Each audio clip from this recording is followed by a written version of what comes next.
Hello friends, இன்னைக்கு நம்ம இசை கிச்சன்ல சுக்கு காப்பி பொடி எப்படி பண்ணலான்னு பார்க்கலாம். நான் வந்து செய்ய தேவையான பொருட்கள் எடுத்து வச்சிருக்கேன். அதுக்கு வந்து 3 ஸ்பூன் வர மல்லி எடுத்து வச்சிருக்கேன், ஒரு 1.5 ஸ்பூன் மிளகு எடுத்து வச்சிருக்கேன், ஒரு 25 கிராம் சுக்கு வந்து இடிச்சு இப்படி நுணுக்கி எடுத்து வச்சிருக்கேன், பிச்சு வச்சிருக்கிறேன்.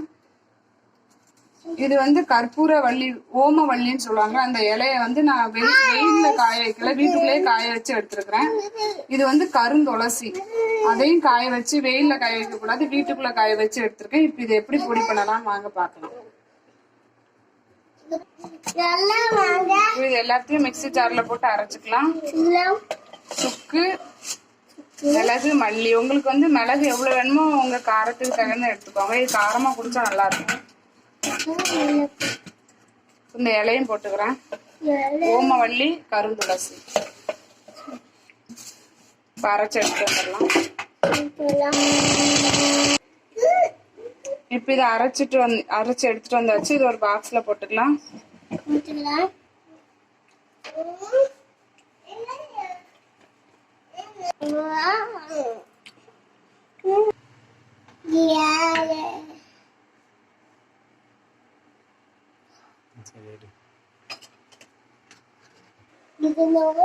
அப்படி சுக்குமல்லி காஃபி எல்லாம் எப்படி போடுறோம்னு சொல்லிடுறேன். இதுல நான் வந்து 3 டம்ளர் தண்ணி வச்சிருக்கிறேன். இது மிக்ஸி கழுவுன தண்ணி தான், வேற ஒண்ணும் இல்லை.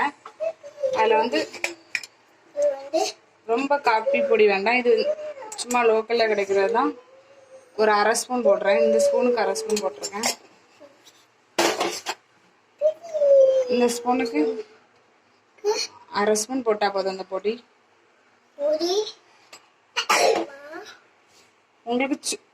உங்களுக்கு மிளகு எவ்வளவு தேவையோ அவ்வளவு போட்டுக்கோங்க. இப்ப இது கொதிக்கட்டும், நல்லா கொதிச்சு கொஞ்ச நேரம் ஆகட்டும். கொதிக்கட்டும்.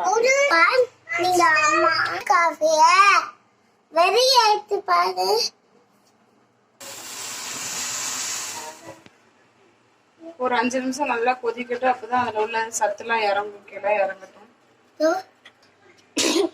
இப்போ நல்லா கொதிச்சிருச்சு. இதுக்கு தேவையான இனிப்பு போட்டுக்கலாம். நாங்க நாட்டு பண்ணுவோம், நீங்க கருப்பட்டி கூட போட்டுக்கலாம். கருப்பட்டி, வெல்லம், சீனி கூட போட்டுக்கலாம்.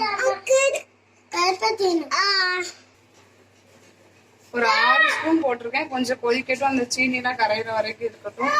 அதுக்கப்புறம் ஊத்திக்கலாம். ரெடி ஆயிடுச்சு, ஊத்திக்கலாம். சுவையான ஆரோக்கியமான சுக்கு காப்பி ரெடி ஆயிடுச்சு. இந்த சுக்கு காப்பி வந்து இருமலுக்கு ரொம்ப நல்லது. தொண்டை கரகரப்பு இது குடிச்சா கூட உடனே கேட்கும். இது வந்து நீங்க வீட்டுல ட்ரை பண்ணி பாருங்க. வீட்டுல இது நம்ம ஈஸியா பண்ணிக்கலாம். இந்த வீடியோ உங்களுக்கு பிடிச்சிருந்தா லைக் பண்ணுங்க, கமெண்ட் பண்ணுங்க, ஷேர் பண்ணுங்க, மறக்காம சப்ஸ்கிரைப் பண்ணிருங்க. தேங்க்யூ.